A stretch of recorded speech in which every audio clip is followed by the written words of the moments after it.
अब Indian players भी Europe में जाके ट्रेनिंग कर पाएंगे, यूरोपियन क्लब्स में खेल पाएंगे एंड यूरोप में कंसिस्टेंटली जा पाएंगे। ऐसा क्या हो गया, प्लस यहाँ पे मानोलो मार्केज का पहला stint as an Indian national team head coach पता चल रहा है। Hey guys, welcome back to my channel and अगर आप चैनल पे पहली बार ही आए हो तो make sure to subscribe to this channel, क्योंकि यहाँ पे आपको इंडियन फुटबॉल पे डेली रिलेटेड वीडियोस मिलती रहती है। So make sure to subscribe यार। तो सबसे पहले बात करते हैं यार मानोलो मार्केज की, जो कि इंडियन नेशनल टीम के हेड कोच बन चुके हैं एंड उनका जो पहला स्टिंट है वो होगा या तो ट्राई नेशन या फिर इंटर कॉन्टिनेंटल कप, जो कि हमारी इंडिया में ही हैदराबाद में होस्ट होने जा रहा है। उसमें टीम्स अभी निकल के नहीं आई हैं, but yes there is an inside news कि एक ऐसी कंट्री जो इस वक्त टॉप 40 फीफा रैंकिंग कंट्रीज में है, मतलब 40 जो टॉप की कंट्रीज हैं फीफा की रैंकिंग्स में, उसमें से एक कंट्री से बातचीत चल रही है एआईएफएफ की। बट वो जो कंट्री है मोस्ट प्रोबेबली वो लग रहा है कि रशिया ही है,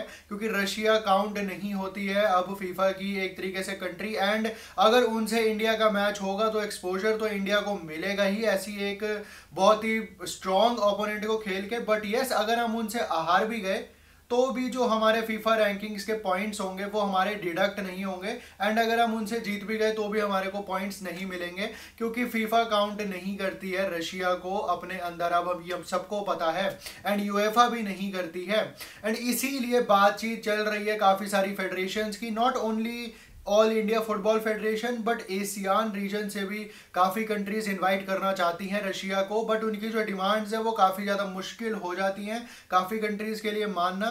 बट यस, एआईएफएफ बातचीत कर रही है एक ऐसी कंट्री के साथ। बट यस, दूसरी कंट्री हो सकती है कि वो ओशियानिया रीजन से हो या फिर एक अफ्रीकन कंट्री हम होस्ट कर सकते हैं हीरो इंटरकॉन्टिनेंटल कप में या फिर ट्राई नेशन कप में। वो देखने वाली बात है कि कौन सी टीम्स आएंगी हमारे यहाँ पे। जो मानोलो मार्केज का पहला स्टिंट होगा as an Indian national team head coach. But यहाँ पे जो मेन टॉपिक है वीडियो का उसके ऊपर आते हैं कि कैसे अब हमारे इंडियंस फ्रीक्वेंटली जा पाएंगे यूरोप में ट्रेनिंग के लिए, यूरोपियन क्लब्स के साथ खेलने के लिए, यूरोपियन क्लब्स में जाके खेलने के लिए फ्रीक्वेंट बेसिस पे होने जा रहा है आने वाले टाइम पे, क्योंकि एंटोनियो हबास को साइन कर लिया है इंटर काशी ने एज देयर मैनेजर। एंड वही एंटोनियो हबास हैं ये जिन्होंने अभी कुछ टाइम पहले तक एक टाइम पे वो फ्रंट रनर कैंडिडेट भी थे to replace Igor Stimac as an Indian national team head coach. तो इंडियन नेशनल टीम की उनको नहीं जॉब मिल पाई बट उनको इंटर काशी की जॉब मिल चुकी है एज अ मैनेजर। एंड ये इसीलिए करवाया गया है क्योंकि इंटर एस्केलेट्स जो कि कोलैबोरेशन में है एंडोरा का एक टॉप नॉच क्लब, वो और ज़्यादा प्लेयर्स प्रोड्यूस कर पाए इंडिया से, एक वहाँ पे पाथवे बना पाए एंडोरा में इंडियन प्लेयर्स के जाने का। इसीलिए एंटोनियो हबास को साइन करा गया है as an Inter Kashi manager. And Antonio Habas का सबसे अच्छा यही एक काम होगा यहाँ पे, जो उनका मेन काम होगा कि इंडियन प्लेयर्स को डेवलप करें एंड उनका एक पाथवे बनाए एंडोरा के क्लब एस्कालेड्स में जाने के लिए। एंड एस्कालेड्स कोई छोटा मोटा क्लब नहीं है एंडोरा का, वो यूरोपा क्वालिफायर्स खेलते हैं, कॉन्फ्रेंस लीग के क्वालिफायर्स खेलते हैं, यूरोपा कॉन्फ्रेंस लीग में भी खेल चुके हैं वो। तो जो हमारे प्लेयर्स हैं इंटर काशी के, अब जितने भी प्लेयर्स होंगे उनमें से कुछ प्लेयर्स जो बेस्ट होंगे वो इंटर एस्कालेड्स में भी आपको खेलते हुए दिख सकते हैं, वहाँ पे ट्रेनिंग करते हुए दिख सकते हैं।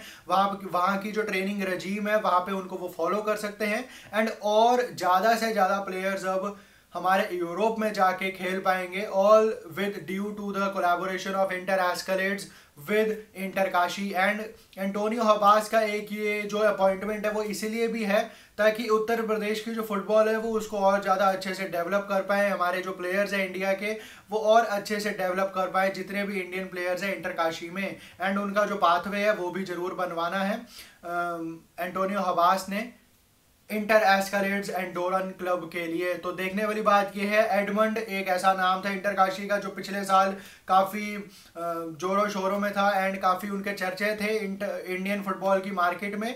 बट यस, अब एंटोनियो हबास की जो अपॉइंटमेंट है, काफ़ी प्लेयर्स हमको यूरोप में एंडोरा के इंटर एस्कालेड्स में जाते हुए दिखेंगे प्लेयर्स वहाँ पे हमारे को, जो कि out and out Indian football की ही भलाई है। जितने भी हमारे प्लेयर्स जाएंगे, चाहे यूरोप की हम एंडोरा के ही लीग में हमारे प्लेयर्स जा रहे हैं, बट उनके लिए एंडोरा की जो लीग है वो भी काफ़ी अच्छी है। वहाँ पे जो उनकी प्रैक्टिस रिजीम्स होंगी, जो ट्रेनिंग सेशंस होंगे, वो काफ़ी बड़ा उनको एक एक्सपोजर देगी। एंड यही कोलैबोरेशन का मीनिंग होता है with the other clubs of Europe और विद सच कोलैबोरेशंस, ताकि प्लेयर्स की डेवलपमेंट के ऊपर काम कर पाए। तो ये काफ़ी अच्छी न्यूज़ है। Antonio Habas is back in Indian football and Inter Kashi का जो मॉडल है फुटबॉल का, जो उनका फ्यूचर प्रोस्पेक्ट दिख रहा है, जो फ्यूचर एम्बिशंस दिख रहे हैं उनके, काफ़ी स्ट्रॉन्ग दिख रहे हैं वो।